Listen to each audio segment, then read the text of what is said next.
Hello everyone, मेरा नाम विकास अग्रवाल है। मैं कंसल्टेंट ऑप्टोमेट्रिस्ट हूँ। आज मैं आपको मोतियाबिंद ऑपरेशन से जुड़ी A to Z सभी जानकारी इस वीडियो में देने जा रहा हूँ। इस वीडियो को आप पूरा देखिएगा। अगर आपको वीडियो पसंद आ रहा है तो नीचे एक सब्सक्राइब का बटन है, उसको प्रेस कर दीजिएगा, जिससे आगे आने वाले जो आई रिलेटेड वीडियोस हैं वो आपको समय समय पर मिलते रहे। चलिए शुरू करते हैं। तो आज के टाइम में एक एज रिलेटेड प्रोसेस है। ये उम्र के हिसाब से बढ़ने वाली आई में जो लेंस होता है उसमें कुछ डिजेनरेटिव चेंजेस आते हैं एज रिलेटेड। तो हमारी आई में हमारी जो आगे का हिस्सा कॉर्निया, पीछे आइरिस के पीछे एक लेंस पड़ा होता है, नेचुरल लेंस पड़ा होता है। उस नेचुरल लेंस में एज रिलेटेड डिजेनरेशंस हो जाते हैं, सफेदी आ जाती है, उसमें जाला आ जाता है। ये धीरे धीरे भी हो सकता है, किसी किसी को तेजी से हो सकता है। तो कारण इसके क्या है पूछा जाता है। कारण क्या है सर कि मैं तो शराब भी नहीं पीता, मुझे डायबिटीज भी नहीं है, मुझे ब्लड प्रेशर भी नहीं है, वो क्यों गया सर? मेरा खान पीन भी थोड़ा ठीक ठाक है। तो इसमें ये कहना चाहूंगा कि एज रिलेटेड है, मुझे भी आएगा। किसी को जल्दी आ सकता है, किसी को देर में आता है। तो अप्रॉक्स 60 इयर्स के एबव ये एज रिलेटेड चेंज आई में लेंस में देखने को मिलते हैं। तो नेचुरल लेंस होता है वो धुंधला जब हो जाता है तो आपको आंखों का नंबर जो होता है आपकी वो फ्रिक्वेंटली चेंज होता रहता है।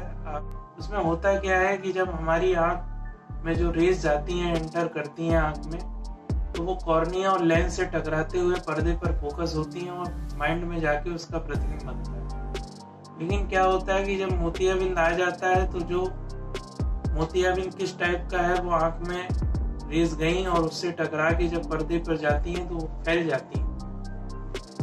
फैलने से क्या होता है कि हमको ग्लेयर या धुंधलापन या चमक दिखाई देता है। आप डॉक्टर के पास जाते हैं, आपका फुल्ली स्लिट लैम्प एग्जामिनेशन किया जाता है, पता चलता है आपको कैटरेक्ट हो गया। तो डॉक्टर से पेशेंट सवाल करता है कि सर अब क्या करना चाहिए। तो डॉक्टर कहता है आप ऑपरेशन करा लीजिए, इसका नेचुरल लेंस निकाल के इसमें एक आर्टिफिशियल लेंस डाला जाएगा जिसको IOL या इंट्राओकुलर लेंस बोला जाता है। सर इसमें खर्चा क्या आएगा और किस तरीके से मोतियाबिंद निकाला जाता है, ये सवाल भी पूछे जाते हैं। तो बात आती है खर्चे की। तो खर्चे के लिए तो गवर्नमेंट हॉस्पिटल में ये ऑपरेशन मोतियाबिंद का NPCB national programme for control of blindness के अंतर्गत फ्री किए जाते हैं। लेकिन इसमें जो लेंस डाले जाते हैं वो PMA में पॉलीमेथिल मेथाक्रिलेट मटेरियल के बने होते हैं। ये मटेरियल बहुत सालों से, लगभग 70-72 सालों से पड़ता आ रहा है आपके अंदर।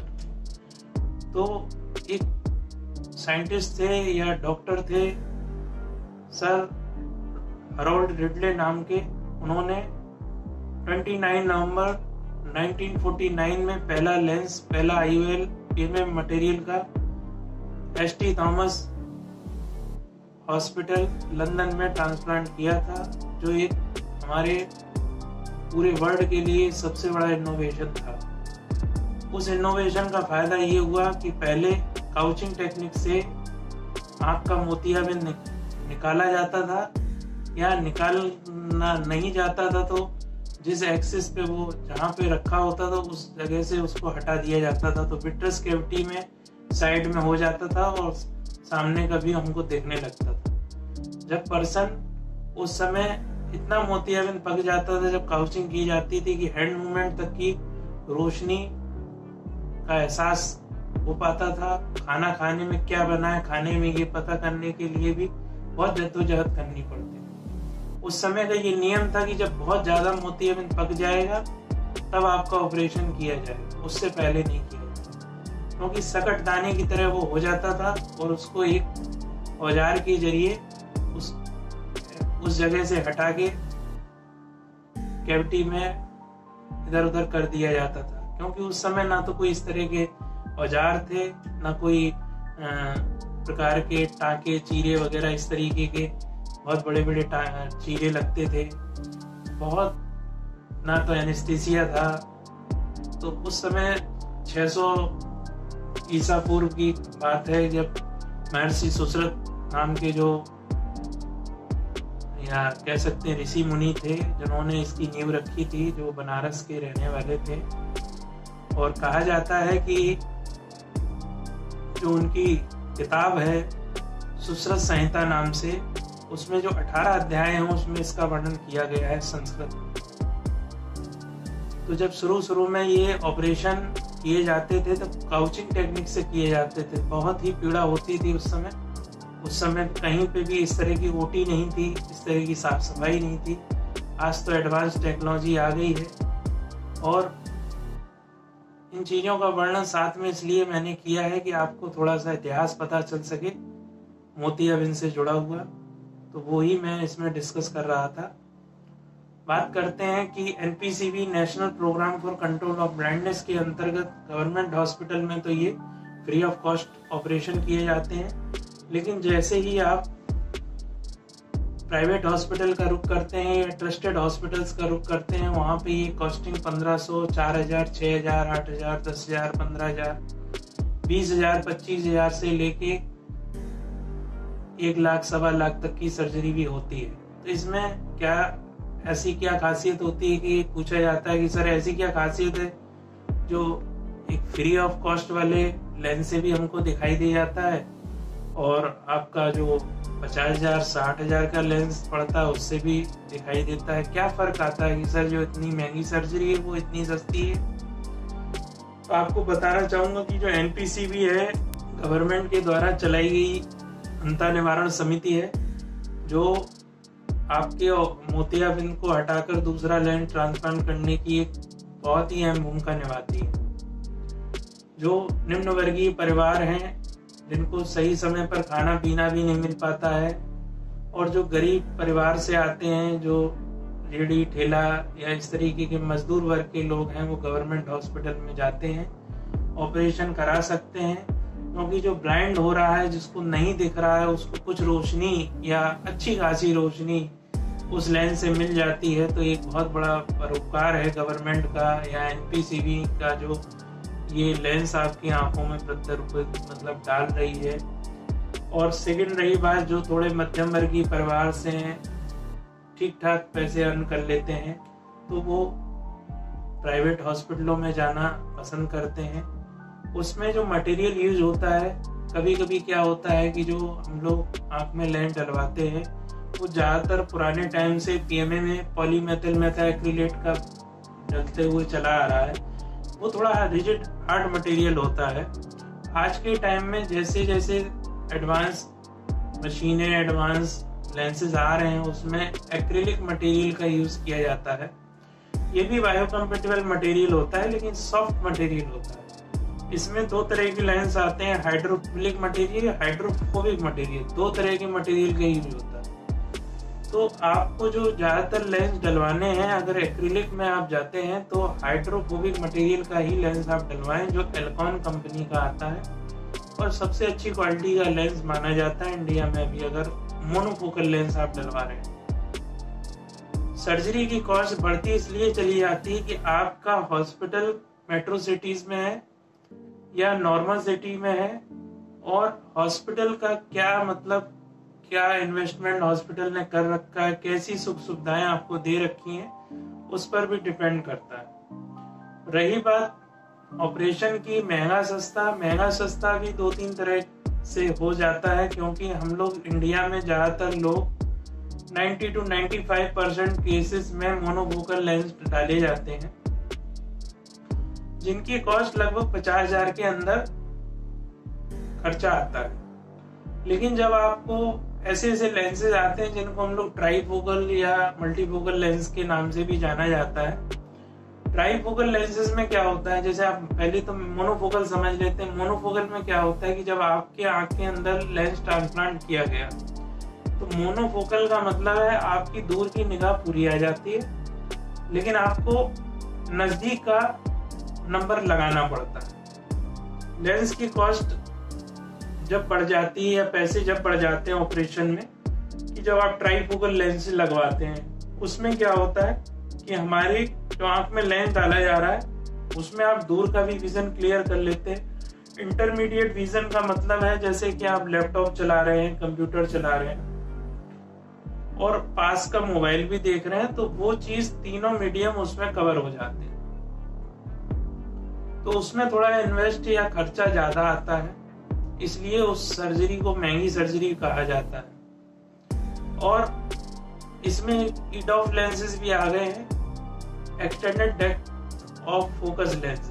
इनका क्या काम है कि ये जब ट्राइफोकल लेंस या मल्टीफोकल लेंस आंख में इम्प्लांट किए गए तो लोगों को रात में नाइट ड्राइविंग करने में छल्ले टाइप के दिखाई देने लगे, तो वो लोगों ने उसको अवॉइड करना शुरू किया। उसके बाद EDOF लेंसेज के नाम से लेंस आने लगे, उसमें दूर का विजन क्लियर हुआ और इंटरमीडिएट विजन के साथ साथ कुछ नियर विजन भी क्लियर होने लगा और उससे लोगों को परेशानी भी कम हुई। तो वो उसकी जगह पे अब EDOF लेंसेज का यूज किया जा रहा है। और जो भी सर्जरी, एक सवाल ये भी उठता है कि सर अब आंखों में क्या पहले के टाइम में जो स्टिच लगाए जाते थे, टांगे लगाए जाते थे, वो अब भी लगाए जाते हैं? तो सर मैं आप लोगों को बताना चाहूंगा वीडियो के माध्यम से कि अब टांके नहीं लगते हैं, ना कि आंख में इंजेक्शन लगाया जाता है। टॉपिकल दवा डाल के, बूंद वाली दवा डाल के आंख को शून्य कर दिया जाता है और बमुश्किल 7 से 8 मिनट या का टाइम लगता है और आपका मोतियाबिंद फेको इमल्सिफिकेशन, फेको मशीन के द्वारा, प्रोब के द्वारा उसको ब्रेक करके सक कर लिया जाता है। जो मैनुअल इरिगेशन एस्पिरेशन पहले होता था, अब वो एडवांस जब मशीनें आ गई उसके द्वारा मोतियाबिंद को निकाले जाने लगा। और जो एक्रिलिक मटेरियल का लेंस अब डाला जा रहा है आंख में, वो फोल्डेबल मटेरियल आता है। फोल्डेबल मटेरियल में एक इंजेक्शन में भर के आंख में वो लेंस फोल्ड होके अंदर जाता है और अंदर जाके खुल जाता है। और जो PMMA मटेरियल जो गवर्नमेंट हॉस्पिटल में यूज किया जाता है वो थोड़ा सख्त होता है और हार्ड मटेरियल का बना होता है, तो उसके लिए थोड़ा सा चीरा बड़ा लगाना पड़ता है और कभी कभार एक आध टांके भी उसमें देने पड़ते हैं। तो उसमें हो सकता है कि आपको कभी कभार इंजेक्शन की भी जरूरत पड़ जाए और एक आध टांका की भी जरूरत पड़ जाए। अगर वो ऑपरेशन आपका फेको मशीन के थ्रू किया गया है तो हो सकता है टांका ना लगाना पड़े, इंजेक्शन ना लगाना पड़े, लेकिन चीरा कभी कभी हल्का फुल्का बड़ा लगाना पड़ता है और एक आध टांके की जरूरत कभी कभी पड़ जाती है। लेकिन आप जब भी डॉक्टर के यहाँ जाएं, कोशिश करें मशीन वाला ऑपरेशन कराएं।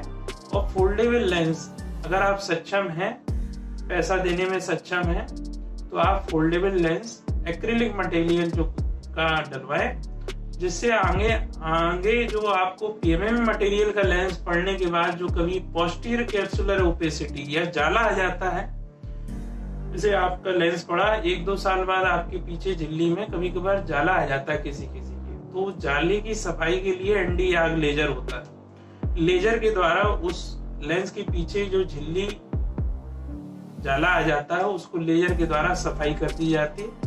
उसमें अप्रोक्स आपका किसी हॉस्पिटल में 1800, 2000, 2500 का खर्चा आता है।